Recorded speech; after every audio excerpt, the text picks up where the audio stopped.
সংবাদপত্রে হামলা জাতির জন্য লজ্জা, সালাউদ্দিন আহমেদ।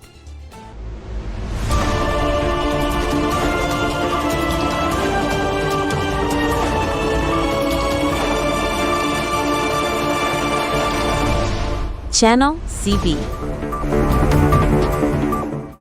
বাংলাদেশে সংবাদপত্রের ওপর হামলা এখন বিশ্বজুড়ে আলোচনার বিষয়। সম্প্রতি প্রথম আলো ও ডেইলি স্টারের কার্যালয়ে অগ্নিসংযোগ ও হামলার ঘটনাকে জাতির জন্য চরম লজ্জার বলে অভিহিত করেছেন বিএনপি স্থায়ী কমিটির সদস্য সালাউদ্দিন আহমেদ। কিন্তু প্রশ্ন উঠছে, গোয়েন্দা সতর্কতা থাকা সত্ত্বেও সরকার কেন নীরব ছিল? আজ ২১ ডিসেম্বর ২০২৫ রাজধানীর একটি হোটেলে সম্পাদক ও জ্যেষ্ঠ সাংবাদিকদের সাথে এক মতবিনিময় সভায় এসব কথা বলেন সালাউদ্দিন আহমেদ। বিএনপির ভারপ্রাপ্ত চেয়ারম্যান তারেক রহমানের স্বদেশ প্রত্যাবর্তন উপলক্ষে এই সভার আয়োজন করা হয়। সালাউদ্দিন আহমেদ বলেন, সংবাদপত্র হল জাতির দর্পণ।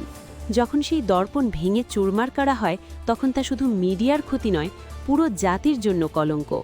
তিনি আরও যোগ করেন, এই ঘটনার জন্য শুধু দুঃখ প্রকাশ বা ক্ষমা চাওয়াই যথেষ্ট নয়। বক্তব্যের এক পর্যায়ে তিনি সরকারের গোয়েন্দা ব্যর্থতা নিয়ে বিস্ফোরক মন্তব্য করেন। তিনি দাবি করেন, ওসমান হাদির মৃত্যুর পর এ ধরনের হামলা হতে পারে বলে আগাম গোয়েন্দা তথ্য ছিল। সালাউদ্দিন প্রশ্ন তোলেন, আমরাও সেই রিপোর্টের কথা জানতাম, তাহলে রাষ্ট্র পরিচালনার দায়িত্বে থাকা ব্যক্তিরা কেন ব্যবস্থা নিলেন না?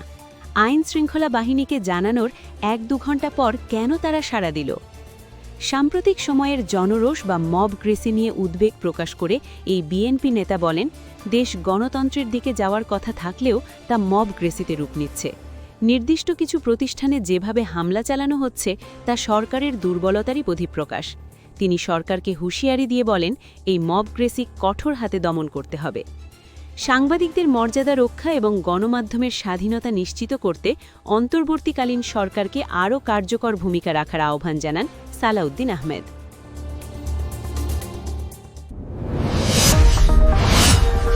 Subscribe now for daily news and updates.